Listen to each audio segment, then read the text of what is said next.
Hello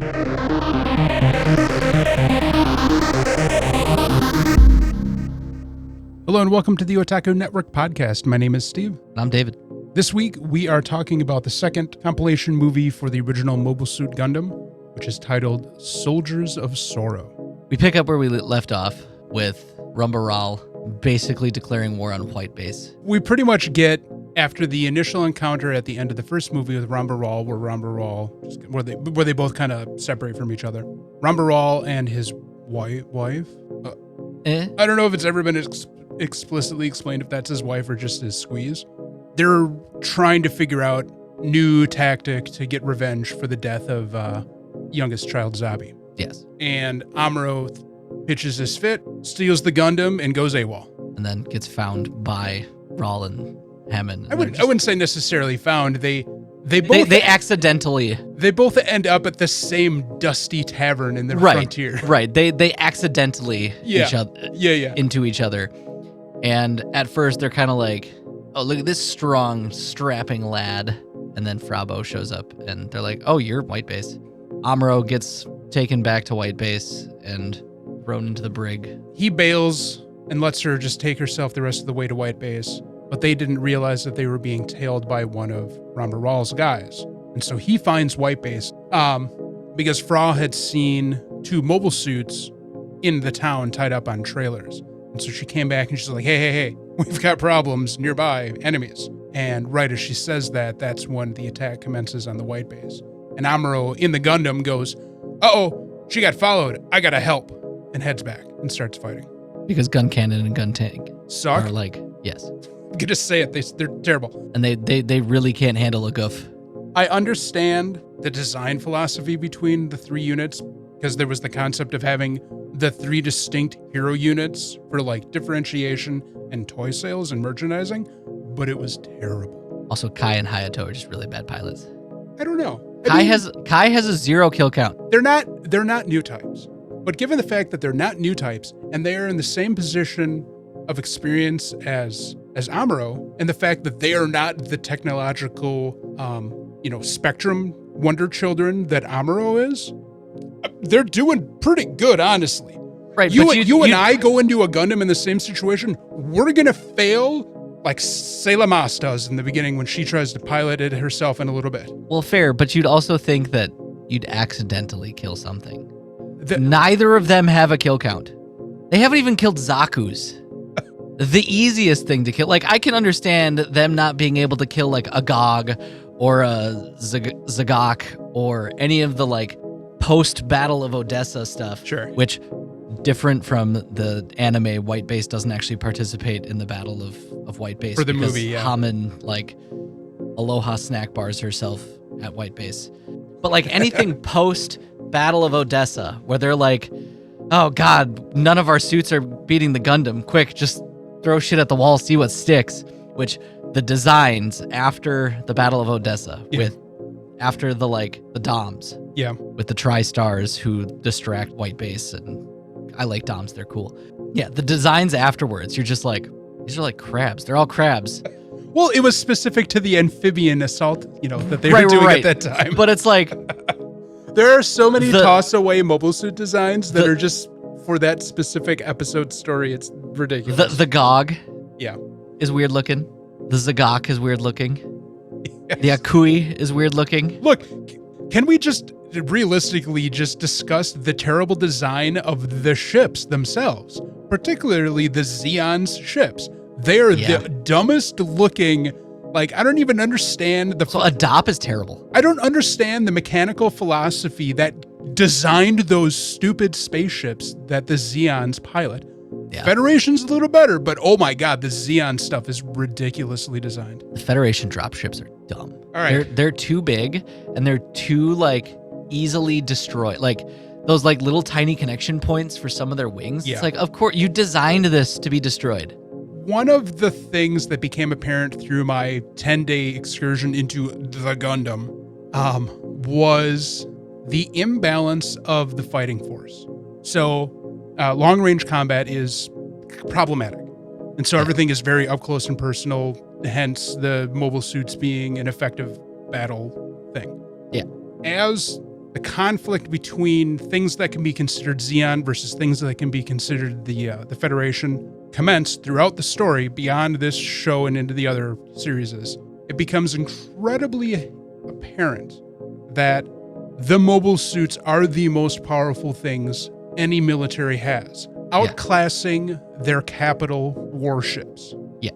Like capital warships will always all they are is generally reference being like, it's mobile suits. We can't do anything against them. Deploy the mobile suits. Yes. For whatever reason, the mobile suit is too small for its artillery and its, anti-personnel equipment to be effective, which is weird. There was a point in this movie too where I can't remember who it was. It might have been Sayla, saying essentially the same thing in relation to Gundams versus human beings. And the fact that the Gundams or the mobile suits eventually start carrying battleship-rated cannon. Yeah, like the Rickdoms. No, like more so. Oh. Like the original Gundam has one like that in the very beginning. Was their Fleeing Side 7. And so you get a lot of cases when it really gets thick into the whole like intergalactic war thing, where a mobile suit will like prop itself up above the bridge of a ship, fire its round, and blow the whole ship up. Like, it's intense. The amount of damage that Gundams can do to... Yeah, I do notice that. As the more series go on, the Gundam's weapons just get bigger and bigger and bigger. More destructive, more impactful. The point that I think we're both trying to make is that originally, yes, it was meant to sell toys. But in universe, it's a lot of the these suits are being designed because they are the future of warfare. And being nimble and more agile, but also having the strength of a tank is mildly advantageous. Yeah, oh yeah, of course. I am sad that in the movie they got rid of the Battle of Odessa, because you missed the best scene where Amuro slices off the head of a nuke. Noah Bright's literally just like, Amuro, they're launching a nuke. And Amuro's like, what the heck goes against the Antarctica Accords? Yeah, do you think Zeon cares? And Bright literally goes, it's war, do you think Zeon cares? And Amuro's like, well, how do I destroy it? And Bright just goes, you cut off its head. And Amuro's like, how am I going to do that? And Bright's just like, I don't know, figure it out. So Rambaral commences to get revenge, does this battle, ends up dying to Amuro. And then the TriStar show up. Yeah. Amuro dabs on a Dom. Actually dabs on all 3 Doms. This prevents them from actually going to the Battle of Odessa, unlike in the anime. So this is when Lieutenant Matilda has shown back up to give them the core fighter. Yeah, the core fighter. The core fighter. Core fighter. Which, during this attack, Matilda dies. Why are all of the people in Zeon so grotesquely drawn? I don't know. Rambaral isn't grotesquely drawn. Rambaral is not. But he's also portrayed as a sympathetic villain. Like, Rambaral is a person who fights for his convictions and his... Not gonna lie, I really like Rambaral. Rambaral's a good character. He was one of my favorite villains. He's a good character. He's not a bad guy. He's just someone that's on the other side. Maguve is definitely the Oh yeah, he's a minion. Finger tappy villain. Yeah. I really like Char too. Even though he's kind of finger tappy. I'm going to be a contrarian and just say I don't like Char. Because Char is the thing that everybody worships about Gundam. I wouldn't say I worship Char. No, but in the context of Gundam and Gundam fandom, especially in Japan, Char is Gundam. Fair. People don't really care about Amuro so much. It's Char. Char is the personality that everybody gravitates to and really enjoys. I mean, to be fair, Amuro is a whiny bitch. Amuro is Shinji prototype. You're right. Yeah. But anyway, wrap up story. They win against the Zeon forces. Not without some dramatic losses, though. Correct. Ryu unfortunately dies in the battle against Hammond, as he is the one to ultimately sacrifice himself to... Oh, yeah, that's right. Matilda dies... Not Matilda. Yeah, Matilda gets killed by one of the Black TriStars. Ryu sacrifices himself as Hammond has Amuro pinned against her bomb hovercraft. But as Amuro's trying to stop it, she basically points a barrel in his back and is like, time to die, bitch. And Ryu goes, "Not today, ho," and crashes his core fighter into her top, and it breaks everybody. Yeah, the ship is very sad at the death of Ryu, which, understandable for so. As Ryu is kind of the glue holding everything together. Well, because he was one of the only actual enlisted military personnel. Yeah. Seeing Bright break down, I was like, that whole plot line that they skipped in the TV show was Bright's essential breakdown, and then exhaustion, and Mirai taking over commanding the ship, and that going sideways. Yeah, and her and Sayla kind of like, oh, we can't do this. Yeah, I feel like that is a missed. Probably isn't. I don't know. I feel like it's important as it sets up why Bright's important. Sure. Like Noah Bright is, after Ryu dies, the new glue that holds White Base as a fully functioning war vessel. He's kind of always had to be because he is the commander of the ship. Right. But but now more so. But you see that without Bright, White Base is just. So they, after fighting and winning, we get introduced to this girl in Ireland that's basically spying on on Federation forces for Zeon. She ends up meeting Kai and all of them, and she just becomes this thorn in White Base's side because she is just Kai gets a mega boner for this girl. And this is when we start getting introduced to the Zagok and all the other weird crab amphibian style Zeon Wars mobile suits. Char finally shows back up, basically proclaims that he's going to kill Amuro, and General Rivel basically says, "Hey, Amuro, you're going to get tested to be a new type because that's what we think you are. Y'all going to South America. Go to base in South America," and we get just a couple more suits. Sayla finally kills something. Jesus Christ. You get lightning rounded through all the different weird suits. They get to a Jabro base, or whatever it really is, and meet with, high command. They keep talking about the idea of the emergence of the new types as a powerful weapon that'll help decide the war.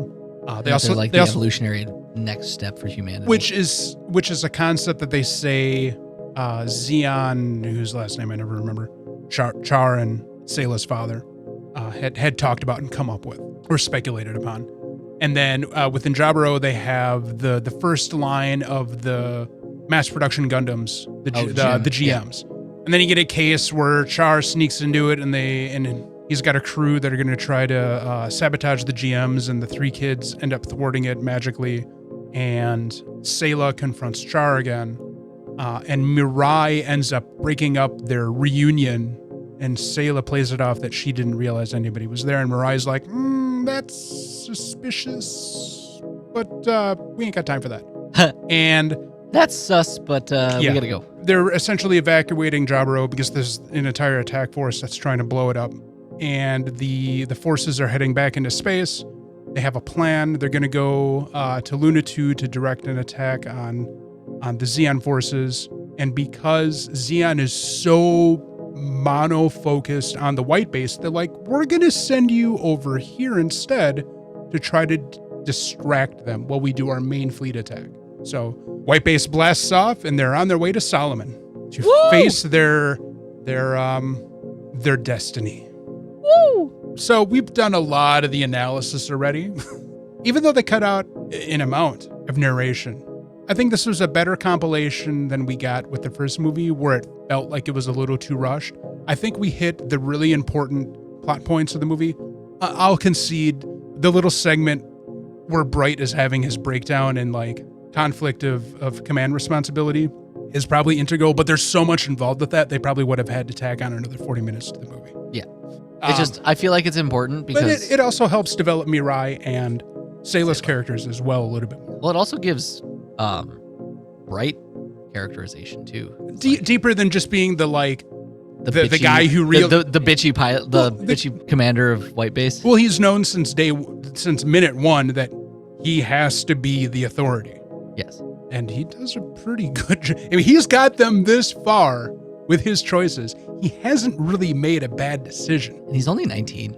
Yeah, he's only been in the military for 8 months at this point, pretty much. Yeah. I don't know if they ever really explain how much time has passed since they left Side 7, but it's not been a lot of time. Yeah, Lieutenant Bright is only 19. Yeah, he's doing great job for a 19-year-old. And I do not believe he is a new type. I don't think he is. Don't think he is. Mirai, Sayla, and Amuro are new types on the white base. I don't think anybody else is. So here's the new type problem then. In the original TV series, the concept of new type didn't even show up until episode 39, like 4 episodes towards the end. Yes. I don't know how early in the design or in the production process of the original series they came up with the concept of new type. It was originally started as kind of like the stopgap thing to like explain why they've been so successful in some regards. I think that's what it was. But now with the movie, it's become ingrained into more of the narration and much earlier on. Because it doesn't, in the TV show, it doesn't become a thing until the introduction of the one-shot character, Shalia Bull, who is one of the main characters in GQX. With the compilation of this movie particularly, they really start doubling down on ingraining the concept of new type into the broader narrative of the story, where it did not exist before. I always love that when shows will be like, oh shit, that's actually a good idea. He was a new type the whole time. Yeah. Amuro and Char may be new types, and they may be technically the main characters of the story, but they're not very strong new types. And in the next movie, we will see the appearance of what is arguably probably the strongest new type in the Gundam franchise. Although I'm sure John will have a comment on that one. But I think he knows who I'm talking about. I don't like that they made it so that White Base didn't participate in the Battle of Odessa. I don't know in the grand scheme of the narrative if it actually mattered. Just gives them more combat experience and veterancy, if you will. Sure. I feel like participating in active battles and operations weighs more to their veterancy. So this entire time they've been running. Yes. They've been just trying to find safe harbor. And every once in a while they'll get orders from command to kind of like do a thing. And they really don't ever get to safe harbor technically until Jaburo. And if I did, they were like, they were ceremoniously welcomed at Jaburo. They're like, we recognize what you've gone through and we appreciate it. We will give you guys ranks and et cetera, et cetera. They did a ceremony for them. They did technically have a safe harbor in Belfast. Oh, for that too. But they just immediately got attacked by Char. Gogs and Char. All because of Pippi Longstocking. Yep. So I have a huge problem with the Belfast thing. So they had it, they had the White Basin essentially dry dock, and they had a bunch of walls around it. Did you notice that they just had slits cut out on those walls to make room for the wings of the White Base? Yep. I would love to know why they thought that was a good idea to do in the artwork. It bothered me in the TV show, and it bothered me in the movie, and it still bothers me. Oh, we get the introduction of a new member to the crew. Oh yeah, Slugger Rowe. He looks like an American. He's got a firm jaw and a way with the ladies. And changes in the movie from how it happened in the TV show. We didn't find out that Mirai had a boyfriend until they showed up and he was there. But they talked about it not too long before they left Jaburo, that Mirai had a boyfriend, because they were meeting with Command. Command was, I forget who Mirai's father is, but Mirai's father is pretty important within the Federation, and there were concerns about all that and blah, blah, blah. Which is funny how much she's on Bright's nuts. Kind of. We'll leave that to movie 3. In the TV show, she's all over.